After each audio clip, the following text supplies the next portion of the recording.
All right, ready to unlock some serious self-improvement. Sounds intriguing. Today, we're diving deep into journaling prompts. Ooh, I love a good journal prompt. Yeah, we're looking at Lestallion's blog post, 50 self-improvement journal prompts. 50, that's a lot. It is. But trust me, this is not your average Dear Diary stuff. This is like next-level personal growth. I'm all ears. So Lestallion breaks it down into 5 categories, kind of like a roadmap, you know? Self-awareness, confidence, goal setting, building positive habits, and practicing gratitude and positivity. Okay, I'm following. So where do we start? Well, I think we all know self-awareness is like the foundation of any real change. Totally. Got to know yourself before you can grow, right? Exactly. And Lestallion jumps right into that with prompts like, what are 3 personal values I hold strongly? Values. We all have them, but do we really think about them? Right. Like, how often do we actually examine them and see how they influence our actions? Yeah, that's where the journaling comes in. Gets you thinking, reflecting. It's like having a personal self-improvement coach, but in your notebook. I like that. A coach in your notebook. And you know, sometimes those values can actually conflict, right? Ooh, that's interesting. Tell me more. Like, what happens when your desire for honesty clashes with your ambition? Ooh, good point. That's a tough one. Right. And those are the kinds of dilemmas that journaling can help you untangle. Yeah, makes sense. It's like those values are the compass. And journaling helps you read the map. Exactly. Okay, what else does Lestallion have for this self-awareness stuff? Well, there's this prompt that I think a lot of people will connect with. It's, what's a recurring thought or belief I have that might be holding me back? Oh, those limiting beliefs. We've all got them lurking somewhere. It's like shining a light on those shadows, you know? Totally. Like, you're not good enough or you'll never achieve that. Yeah, I know those voices all too well. It's so easy to let those thoughts just sabotage everything. And that's why this prompt is so powerful. Just writing them down brings them out in the open. So you can finally confront them. Exactly. Once they're out there, you can start to challenge them. Like, are they really true? Calling them out. It's like, hey, I see you trying to hold me back. And I'm not buying it anymore. Love it. Okay, next up, confidence. I think a lot of us struggle with self-doubt. Yeah, for sure. So how does Lestallion approach this one? Well, there's one prompt that really caught my eye. It's, when do I feel most confident and how can I create more of those moments? Interesting. So it's about recognizing those moments of confidence. Yeah, and then figuring out how to, like, bottle them up and recreate them. Reverse engineering your own confidence. I love that. So it's not just waiting for those moments to happen randomly. You're taking control, making them happen. Exactly. Okay, but here's the thing. Don't just identify those moments. Analyze them. Oh, right. Like really break it down. What specifically made you feel confident? Was it your preparation, the environment, the people you were with? So you can start to recreate those conditions intentionally. Now you're talking. Okay, let's move on to goal setting. Lestallion's got some real thought-provoking stuff here. Hit me with it. One that caught my eye was, what's one long-term goal that excites me, and how can I break it down into smaller steps? Ah, the classic goal-setting question. Right. But it can feel kind of daunting sometimes. Like, where do you even start? It's like climbing a mountain. You don't just try to scale the whole thing at once. Oh, no way. I'd be out of breath after 5 steps. Exactly. You break it down into stages, base camp, route planning, you know, step by step. So applying that to goal setting, you focus on that very first step, no matter how small. Exactly. And once you take that first step, you build momentum, gain confidence. And before you know it, you're making progress towards that summit. Yeah. I love that analogy. Right. It makes it feel less intimidating. And, you know, it doesn't have to be these huge life-changing goals. Yeah, the small stuff matters too. It's about those everyday goals that contribute to your well-being, like habits. Ooh, good segue. Next category, building positive habits. And this is where journaling is so powerful. It helps you track your progress, identify triggers, and celebrate those small wins. Totally. One of Lestallion's prompts here is, what's one positive habit I'd like to develop, and how would it benefit my self-improvement journey? Being intentional about your habits, choosing ones that actually move you forward. Instead of just letting them happen by chance. Exactly. Maybe it's meditating for 5 minutes every morning. Or reading before bed. Or even just making your bed. See? Small things, but they add up. It's like a ripple effect, changing your life in ways you might not even expect. And you know what's cool? The Lestallion doesn't just focus on building NW habits. Oh, what else then? It's also about appreciating the ones we already have. You're talking about gratitude.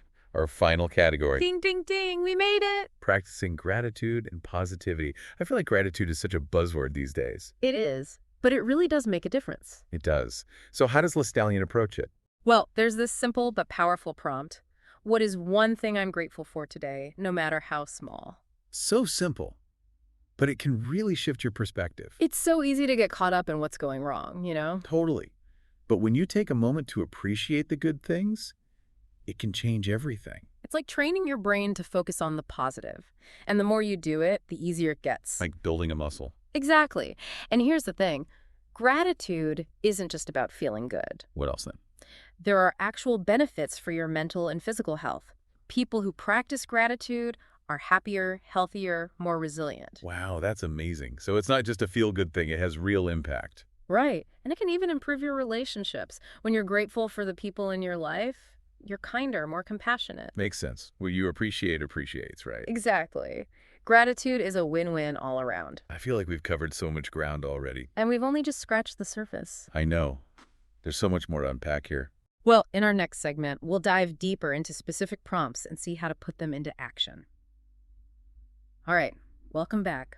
Ready to dig into some of these individual prompts? I am. I'm excited to see how they can really work, put them into Okay. practice. Let's get practical then. Let's jump back to that self-awareness category for a sec. Okay, back to self-awareness. Remember that prompt about personal values? Yeah. What are 3 personal values I hold strongly? Well, Lestallion has this follow-up question that's super interesting. How do I define success? And how does that definition influence the way I pursue my goals? Ooh, I like that. Yeah. It's like connecting your values to your definition of success. Exactly. Because if we're not clear on what success means to us, we might end up chasing someone else's version. Oh, totally. It's easy to get caught up in what society tells us or compare ourselves to others. And then we end up feeling empty, Even if we achieve those external markers of success, journaling about this can help us get back to our own aspirations. It's about defining what matters to you, not what everyone else thinks. Exactly. Okay, let's shift gears to confidence for a bit. All right, confidence. Let's do it. There's this prompt that really grabbed my attention. What's one goal I want to achieve that will boost my confidence? And what's the first step toward it? Oh, I like that. Combines goal setting with self-belief. And it's not just about dreaming big, it's about identifying that first step, no matter how small. It's like a journey of 1,000 miles begins with a single step. But sometimes that first step is the hardest. Totally. And that's where writing it down helps. It becomes more real, a commitment. So maybe your confidence goal is to finally write that novel you've been thinking about. Or sign up for that public speaking class. Whatever it is, break it down. Find that initial step and commit to it. Write it in your journal. And then go do it. But I think it's important to remember that building confidence is a process. Oh, for sure. It takes time and effort. It's about acknowledging those small wins, celebrating the progress, even if it's not perfect. Couldn't agree more. Okay, moving on to goal setting. All right, goal setting. What you got? There's a prompt here that's super relevant for anyone who wants to grow, personally or professionally. What are some skills I'd like to develop, and how would they enhance my personal or professional life? I love that. It's about investing in yourself, recognizing that personal growth can benefit your work life too. Exactly. Maybe you want to learn a new language, master a musical instrument, develop leadership skills. It's about being proactive, Yeah. creating opportunities, not just waiting for them. And it's not just about formal education or training either. There are so many resources out there. Online courses, books, podcasts. It's about having that growth mindset, believing you can always learn and improve. Totally. Okay, now let's talk building positive habits. Right, let's talk habits. Lestallion has a really interesting take on this. One prompt was, what's one habit I'm proud of maintaining, and how has it improved my daily life? I like that. It flips the script. Instead of focusing on what we need to change, we focus on what we're doing well. It's a little self-celebration. And I think that's important. It reminds us that we are capable of change. Right. Maybe it's that daily meditation practice that's helped you feel grounded. Or your commitment to exercise. Reflecting on those achievements can really keep us motivated. It's a reminder that we're not starting from scratch. We've already built a foundation. And we can use that to keep growing. Love it. Okay, last category. Practicing gratitude and positivity. All right, gratitude. I was really drawn to this prompt. When I focus on gratitude, how does it influence my relationships with others? Ooh, that's a good one. It highlights how our inner state affects our relationships. Because when we're grateful, it kind of overflows into how we treat others, right? Exactly. We're Yeah. kinder, more compassionate, more understanding, more forgiving, too. But when we're focused on what's wrong, that negativity can spill over too. It's a reminder that our inner world and our outer world are connected. So by shifting to gratitude, we not only help ourselves, but also the people around us. Exactly. Makes a big difference. This has been such an insightful deep dive into these trumps. And we've only just scratched the surface. I know. There's so much more to explore. Well, in our final segment, we'll share some practical tips on how to make journaling a regular, transformative practice. Right. Welcome back to our deep dive into self-improvement journaling. Feeling inspired. Definitely. Ready to put these prompts into action. Me too. So in this final segment, let's get practical. Yeah. Let's do it. Any advice for listeners who are new to journaling or maybe struggling to make it a habit? Yeah, good question. What do you think? Well, first off, don't overthink it. There's no right or wrong way to journal. Right. It's your own personal journey. Exactly. The most important thing is to find what works for you, a time and space that feels good. Like some people like to journal first thing in the morning, right? Mm. Set intentions for the day. Yeah, or maybe reflect in the evening when things are calmer. Just experiment and see what fits your rhythm. And it doesn't have to be this big, elaborate thing. You don't need to write pages and pages every day. Even just 5 minutes can be powerful if you're focused. Totally. Start small, be consistent, like any healthy habit. Exactly. Little by little, it adds up. Okay, but what about those days when you're feeling stuck? Like writer's block. Ooh, I've been there. One technique I use is just start writing anything. Doesn't matter what. Like a stream of consciousness. Yeah, just let it flow. No judgment, no editing. Just get those thoughts onto the page. Sometimes that's all it takes to unlock something deeper. Totally. And remember, this is for your eyes only. No need to worry about grammar or making it perfect. It's your safe space to explore. Exactly. And if you're really stuck, try revisiting some of the prompts we talked about. Oh, good idea. A little question can spark something new. Sometimes that's all you need. I like it. Maybe create a little journaling toolkit. Yeah.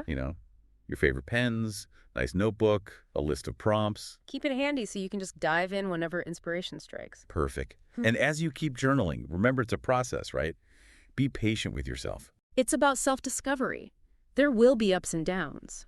But celebrate those moments of growth, those breakthroughs. This whole deep dive has really got me thinking about my own journaling practice. It's such a valuable tool. For sure. It helps you reflect, grow, navigate life's ups and downs. And it's accessible to everyone. You just need a pen and paper and an open mind. Absolutely. So to wrap things up, I want to leave our listeners with one final thought. Think back to those personal values we discussed at the beginning. How are they showing up in your life right now? Are there any areas where you might want to make some adjustments, just something to ponder, maybe even journal about? Thanks for joining us on this journey of self-discovery. Keep exploring, keep reflecting, and keep those pens moving.